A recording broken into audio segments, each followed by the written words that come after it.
BFM Business. After Business, la phase B.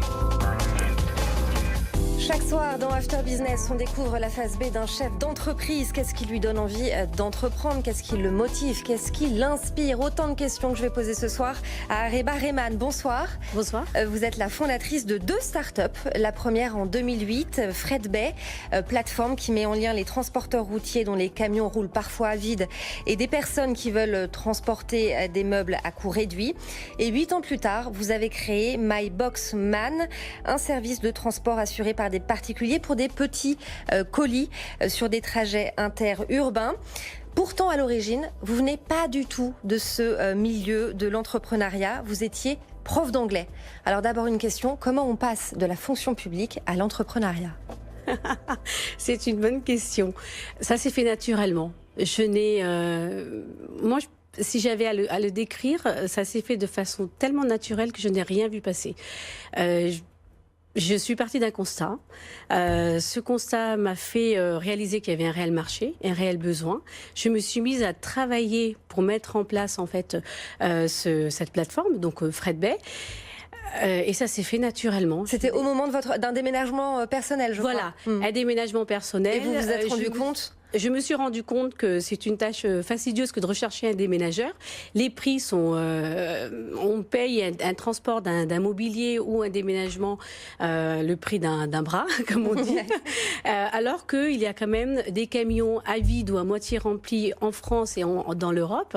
Donc il y a certainement une possibilité d'optimiser ces trajets et du coup en bénéficier. Parce que grâce à ce système aujourd'hui, en moyenne, on fait un rabais de 40% que les prix pratiqués sur le marché. Donc c'est énorme. C'est énorme. Et pourtant, vous vous lancez dans ce milieu-là, alors que vous connaissez ni le milieu des transports, ni le milieu digital. Ça vous a pas fait peur? Vous vous êtes dit, c'est bon, j'y vais, peu importe? Alors, je pense qu'il y a eu un peu d'insouciance, certainement, parce que j'étais très jeune quand je me suis lancée dedans, mais en même temps, beaucoup d'audace. Beaucoup d'audace. J'ai tout appris sur le terrain. Donc j'ai envie de dire que je suis un peu peut-être autodidacte dans le métier, sauf le numérique, où là évidemment je me suis fait accompagner de 2 ingénieurs qui connaissaient bien le métier. Malheureusement, je n'ai pas ces compétences encore aujourd'hui, que je remercie et qui sont cofondateurs du coup de FredBay. Vous aviez quand même une fibre entrepreneuriale en héritage? Oui, je l'avais puisque je suis fille d'entrepreneur.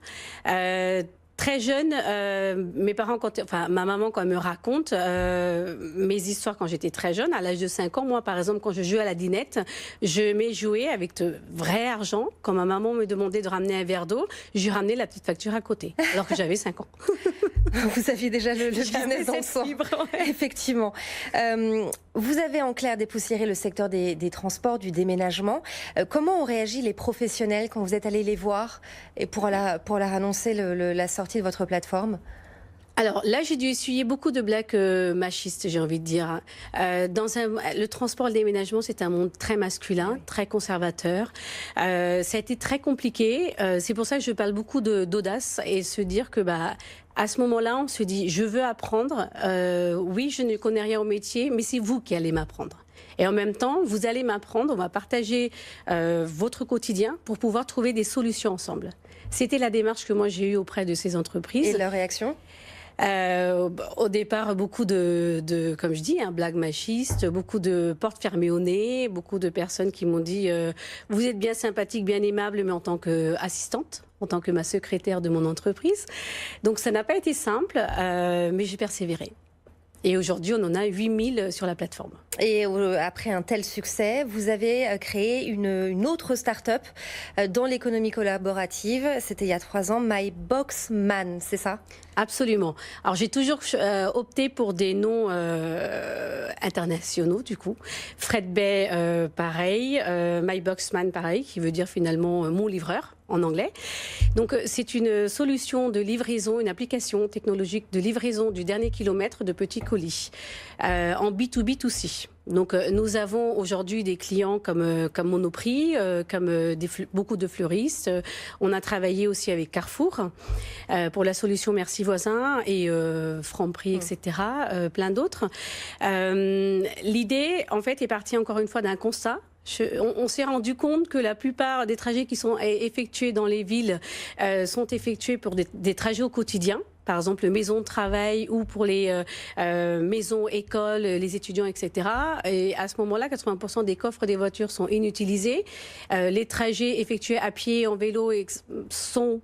Finalement, on peut en profiter. On peut optimiser. Et donc, optimiser et décongestionner toutes ces grandes villes qui ont en plus des vrais besoins de livraison de colis. Et à partir de ce constat-là, alors on a eu beaucoup de chance. On a eu l'occasion de rencontrer Bill Ford, à qui on a présenté cette idée, qui est tombé amoureux, qui l'a donc en plus intégré, qui a travaillé avec notre service interne technique et qui l'a intégré dans les nouveaux véhicules Ford.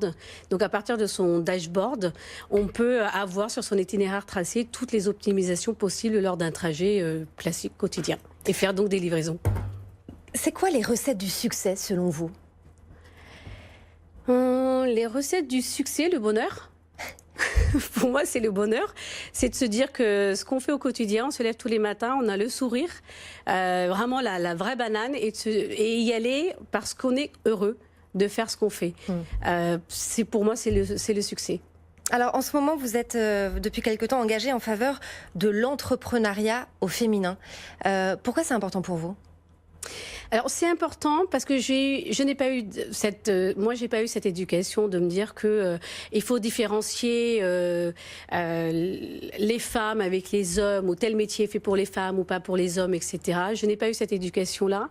Quand je suis arrivée dans ce monde de l'entrepreneuriat, je me suis vraiment pris une gifle en me disant ah oui. En effet, il y a un réel problème aujourd'hui dans le monde, dans l'entrepreneuriat, dans le numérique, dans beaucoup de domaines.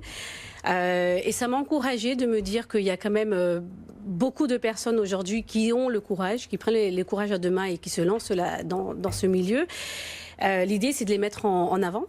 Parce qu'on manque de rôle modèle en France, c'est de les mettre en avant, c'est de lutter aussi, c'est de donner du courage à toutes ces femmes qui ont cette possibilité de le faire, mais qui vont pas le faire parce qu'aujourd'hui, malheureusement, on n'a pas cette éducation favorable à l'entrepreneuriat féminin.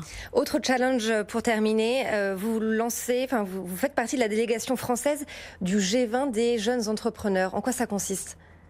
Alors le G20 des entrepreneurs, ça veut dire qu'on se rencontre. Alors c'est tous les pays du G20 qui font donc des conférences dans le pays où se déroule le G20. On rencontre entre 400 et 600 entrepreneurs là-bas sur place pour réfléchir autour de toutes les problématiques que peut rencontrer un entrepreneur.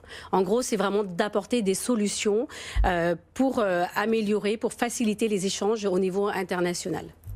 Eh bien, on suivra ça avec attention. Merci beaucoup à Reba Rehman, fondatrice de Fred Bay et de My Box Man.